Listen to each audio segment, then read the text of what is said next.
Warning, the following presentation is intended for mature audiences. It contains graphic descriptions of crime scenes, adult dialogue, and strong language. Viewer discretion is advised. So today, we are going to be talking about Elizabeth Short, aka the Black Dahlia. Elizabeth Short, she was born in July of 1924 in Hyde Park, Massachusetts. Her parents were Cleo and Phoebe Short. Not much was really said about her upbringing, but at some point her parents had separated, and her father ended up moving to Vallejo, California, and Elizabeth actually stayed in Massachusetts with her mother. When Elizabeth became a young adult, it was said that she was absolutely just a beautiful woman. She had a nice figure, she had dark brown black hair and bright green eyes, and she always wore a flower in her hair. When she was 18, it was said that she was a bit of a wild child, aka a teenager.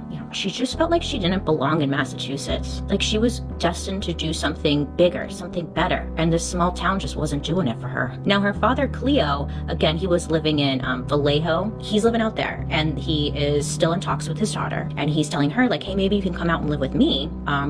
Cleo, was working at the Navy Yards and said that Elizabeth could like come live with him, and in return, she could like cook and clean around the house so she didn't have to pay rent. So Elizabeth agreed, and Cleo had given her $800 so she could move and come stay with him. So Elizabeth moves out to live with her father, but the stay really wouldn't last that long. It would only last about 3 weeks. You see, apparently, Elizabeth, she would be staying out all night, and she wasn't doing any cooking or cleaning like she had agreed upon with her father. So her father is the one who actually says like, hey, this isn't working out. This is becoming more of a headache than it is helpful, and I really want you to move out. And so Elizabeth did. She packed her stuff and she moved out. Sadly, Elizabeth's father said that this was the last time that he saw and heard from her again. Well, Elizabeth, she didn't want to go back to Massachusetts because, I mean, she's in California. She, might as well like make the most of it. So she's like looking around for a job.